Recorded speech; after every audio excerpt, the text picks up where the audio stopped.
In Paris, married couple Vincent and Sophie have a butcher's shop. Unfortunately, it isn't a very successful shop. They don't have many clients, and those who do come get tired of waiting while Vincent weirdly massages the meat. One day, a group of vegan activists attacks the shop by throwing paint, breaking things, and doing graffiti on the wall. Vincent runs after them and manages to tackle an activist to the ground to unmask him, but his friends immediately come back to push Vincent off and rescue the guy. They kick Vincent's stomach before running away. Later in the day, the couple visits their friends Stephanie and Mark and share that the bank refused to give them a loan to fix the shop, so they'll be bankrupt soon. At first Stephanie shows sympathy, but soon she starts bragging about all the money Mark makes in his own butcher's shop. During dinner, Mark also brags about all the money he makes and gives Vincent a gift. It's a gun to protect the shop. Vincent doesn't have a permit and thinks he shouldn't accept it, but Mark insists and even shoots a toy in the pool as a demonstration. On their way home, Sophie tells Vincent they should separate because their marriage has become boring and she wants a man who thrills her. However, Vincent isn't listening because he just noticed the activist riding a bicycle nearby. Suddenly Vincent stops the car and decides to confront the guy. He drives in reverse to find him, only to accidentally run over him and kill him. A horrified Vincent wants to call the police and tell them it was an accident, but Sophie points out he just drank alcohol and there's a gun in the trunk, so he'll get a life sentence. Remembering a documentary she saw the other night, she suggests they should copy a famous serial killer who dissected the victims and left the pieces in garbage bags all over the city. Moments later, Vincent has the dead guy on his butcher table and starts cutting him up using his work tools.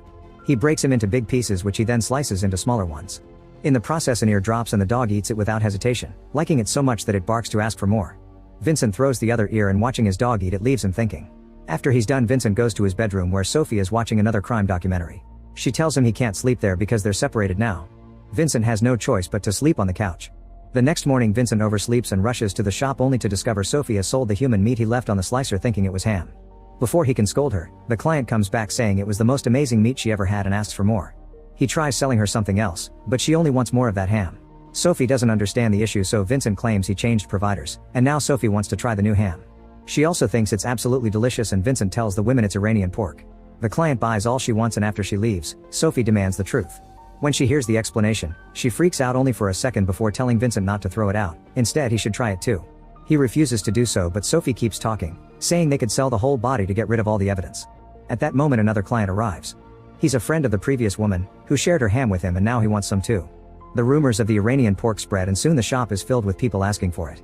The couple keeps selling the human meat, making good cash for once. When Officer Ntamak comes by to buy Iranian pork too, the couple gets nervous, but thankfully he doesn't recognize the human parts. In the evening, Vincent has the last bit of human for dinner and loves the taste too.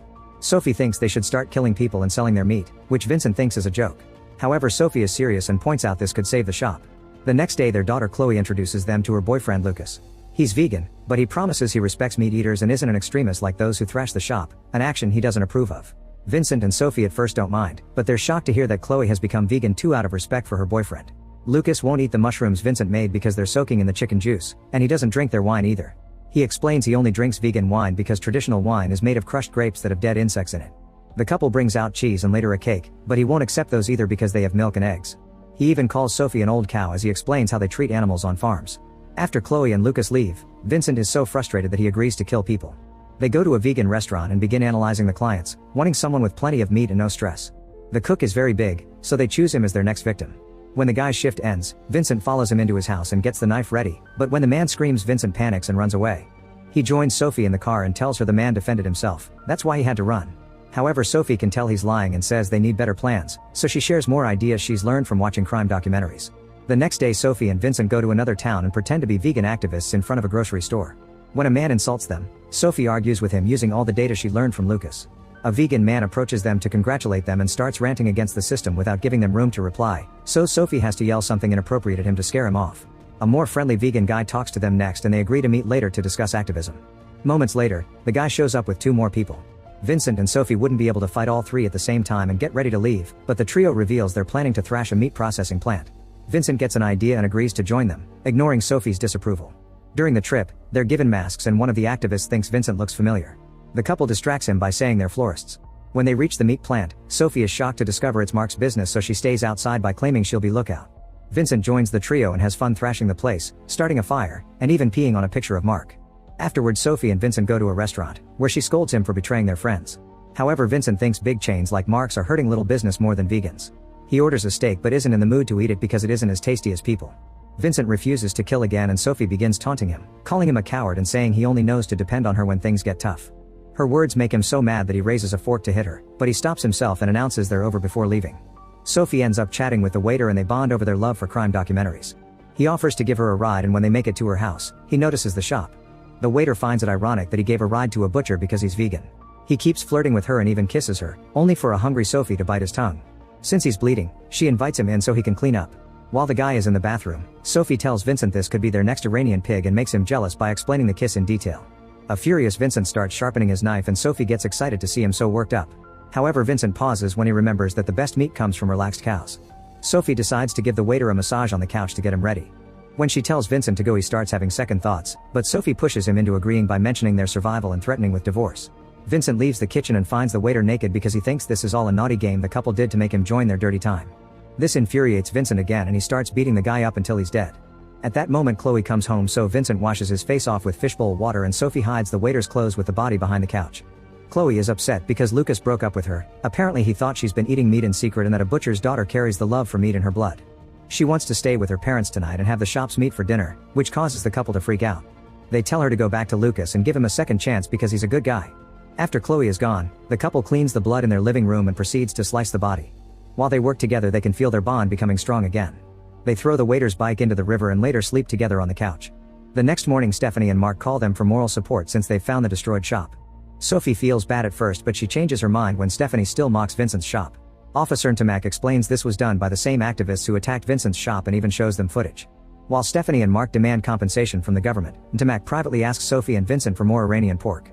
That afternoon a long line waits outside the store to buy Iranian pork and the whole body gets sold in just a few hours.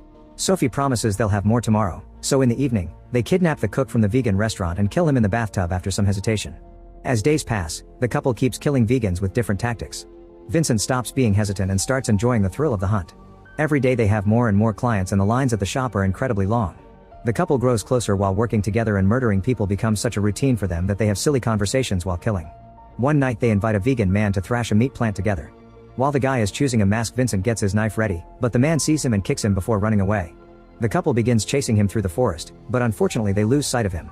Sophie thinks their adventure is over, however Vincent can hear someone moving in the darkness. Then Sophie calls the guy's phone and the ringtone gives away his location. The man panics and tries running again, only to trip and fall.